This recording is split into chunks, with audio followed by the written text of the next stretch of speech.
Hello, friends. This is Dave Hurwitz, Executive Editor at ClassicsToday.com, here with Dave's Faves. And today I want to talk about, this is just a disc I love. That's why it's a Dave's Fave. It is this one, Delius, a bunch of works on Naxos with the New Zealand Symphony Orchestra conducted by Myer Fredman. Now, what are all of the things I like about this disc? Let me count the ways. Well, first of all, it's Myer Fredman, who I have just admired ever since I first heard his Lyrita recording of Bax's Second Symphony, which I still think is the greatest recording of that I've ever heard. He didn't make a lot of records. He wasn't like a named conductor, but by all accounts, he was a very good one.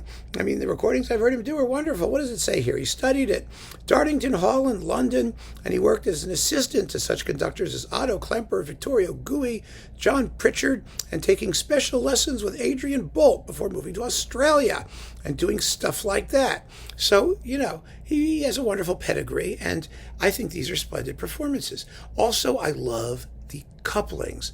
Now, because Delius, he didn't write symphonies. He did write some concertos, but, every Delius collection has some of the same stuff.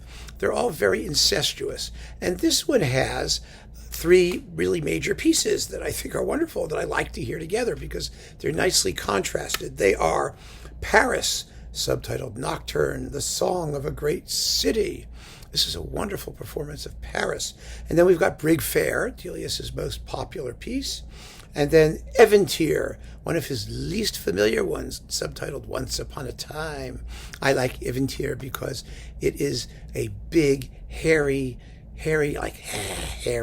tone poem. And it has the orchestra screaming in the middle of it. They shout, it's all going nuts, and then at one point it goes, and then they all go, hey! And you go, ooh, what was that?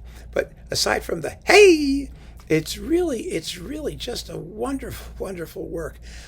I think it's one of Delius's flat-out masterpieces. It's not all sort of, flabby nature, this thing, the swaying and the breeze and the little birdies in the trees and the slushy chromatic harmony and it's not that. It's something far more meaty than that. And actually Paris itself is kind of a big Straussian tone poem sort of thing as well. It has big yummy climaxes, and it's just wonderful. And then you get some short pieces. You get the prelude to Ermelin, which I couldn't care less about, and La Calinda from Coanga.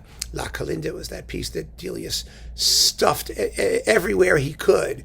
It began life in the Florida suite, and then he stuck it into La Calinda, and a sort of choral singing version. Then he made it a separate work, and it was, Delius is like, what do I do now? I know, let's use La Calinda, and boom, in it went.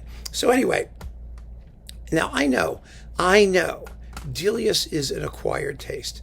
He is never going to be popular. He is never going to have, he's one of those, he's a world unto himself.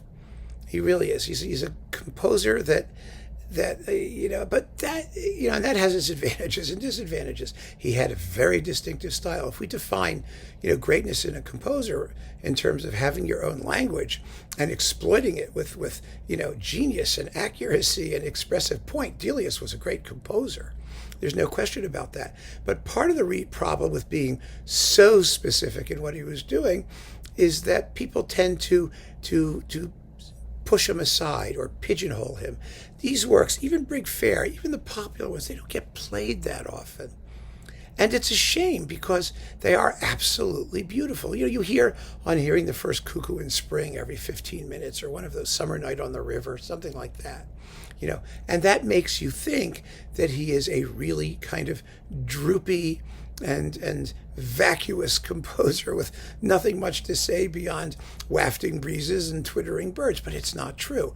And this is a disc that really drives home the fact that it's not true, that he had range, that he had depth, that he had vision, that he had great skill in writing for the orchestra, that there's really a lot of good music that does a lot of different things within his personal style.